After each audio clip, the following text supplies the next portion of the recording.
So now will see the zinc copper cell. Zinc copper cell के अंदर हम एक साइड पे जिंक ले रहे हैं, जिंक की रॉड लेते हैं, और दूसरी साइड पे हम कॉपर की रॉड लेते हैं। तो बेसिकली ये गैल्वेनिक सेल है। गैल्वेनिक सेल वो होता है जो केमिकल एनर्जी को इलेक्ट्रिकल एनर्जी के अंदर कन्वर्ट करता है। हम एक मेटल रॉड लेते हैं, उसके खुद के आयन सॉल्यूशन के अंदर, एक बीकर के अंदर, और दूसरे बीकर के अंदर हम दूसरा मेटल लेते हैं, उसको उसके खुद के मेटल आयन सॉल्यूशन के अंदर इंसर्ट कर देते हैं। यहाँ पे हमने जिंक लिया है, इसका खुद का मेटल आयन सॉल्यूशन है ZnSO4 जिंक सल्फेट। कॉपर लिया है, उसका मेटल आयन सॉल्यूशन है कॉपर सल्फेट CuSO4। अब देखो यहाँ पे हमने बेसिकली क्या किया है, फिर इन मेटल्स को वायर के साथ हम कनेक्ट कर देते हैं, और जो सॉल्यूशंस होते हैं उनको कनेक्ट किया जाता है एक सॉल्ट ब्रिज के थ्रू।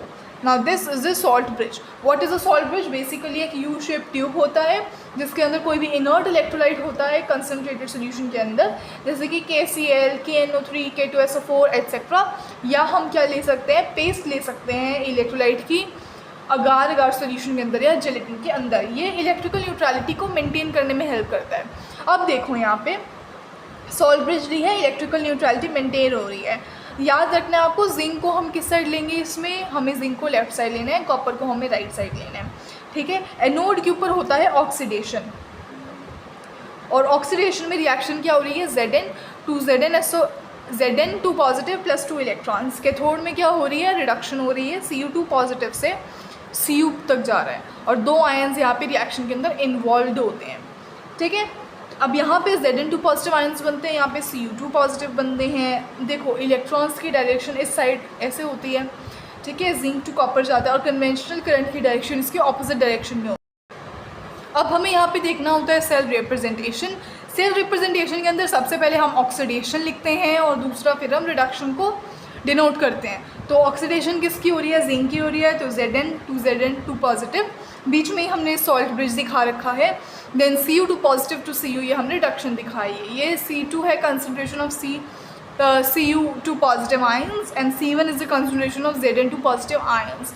तो ये है हमारा गैल्वेनिक सेल। अब ओवरऑल रिएक्शन यहाँ पे, ये तो एनोड की रिएक्शन है, ये कैथोड की। ओवरऑल रिएक्शन क्या होगी, इसको कंबाइन कर देंगे हम।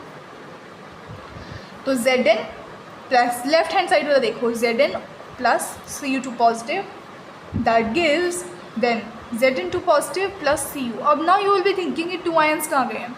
देखो ये 2 आयंस यहाँ पे एरो के बाद है, ये एरो से पहले, ये दोनों कैंसिल हो जाएंगे, तो ये हमारी ओवरऑल रिएक्शन बन जाएगी, ठीक है। तो ये हो गया हमारे पास galvanic cell. Now this is all about galvanic cell. ये हमारी केमिकल एनर्जी को इलेक्ट्रिकल एनर्जी के अंदर कन्वर्ट करता है। इसकी एक हम ट्रिक भी देखते हैं। The trick is LOANL and the other one is GRCPR।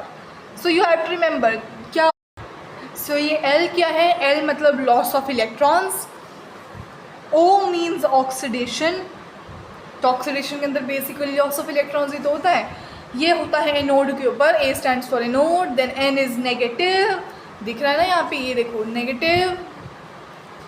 Then L is the left side, इसको हम लेफ्ट साइड पे बनाते हैं। Then is G stands for gain of electrons, reduction, cathode, ये होता है positive, this is positive and then reduction, sorry the right, तो मतलब हम इसको राइट साइड में बनाते हैं इसको। तो ये हो गया हमारे पास गैल्वेनिक सेल, जिसमें हमने एग्जाम्पल लिया था जिंक कॉपर सेल का।